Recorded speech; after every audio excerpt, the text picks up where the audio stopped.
Taarifa za ndani kabisa kutoka kwa maafisa wa serikali wa pande zote mbili, Marekani pamoja na Israel, ingawa maafisa hawa wamezungumza kwa sharti la kutokutajwa majina yao kwa sababu hawakuruhusiwa kuzungumzia rasmi swala hilo, wamethibitisha kwamba Rais wa Marekani Donald Trump anatarajiwa kuwa mwenyeji wa Waziri Mkuu wa Israel Benjamin Netanyahu katika mazungumzo ambayo yatafanyika Jumatatu ijayo pale ikulu ya White House. Na mazungumzo haya yanajiri wakati ambapo Marekani ikiendelea kuishinikiza serikali ya Israel pamoja na kundi la Hamas kufikia makubaliano ya kudumu ya kusitisha mapigano na hata kukomesha vita vinavyoendelea ukanda wa Gaza.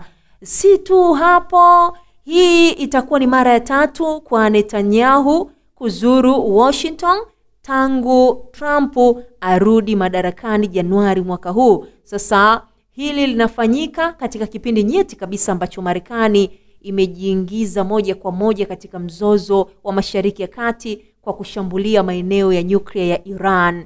Na mazungumzo kati ya viongozi hawa wawili yanatarajiwa kuangazia mambo lukuki kabisa, ikiwemo hali ya usalama Mashariki ya Kati iko vipi. Kwa hiyo wanaangazia ni namna gani kile ambacho kinachoendelea katika Mashariki ya Kati. Watazungumzia kuimarisha ushirikiano wa kijeshi lakini pia hata kidiplomasia pamoja na njia za kufanikisha suluhu ya amani ya kudumu kati ya Israel na Palestina, ambapo kwa sasa vuguvugu limekuwa ni kubwa, mauaji yamekuwa ni makubwa, lakini pia ghadhabu mbalimbali zikiendelea kujitokeza, ikiwemo njaa inawakabili baadhi ya wananchi, lakini pia hata misaada kupitishwa katika eneo hili ambalo vita inaendelea bado imekuwa ni changamoto kweli. Kwa hiyo wataangalia njia za kufanikisha suluhu ya amani ya kudumu katika eneo hili.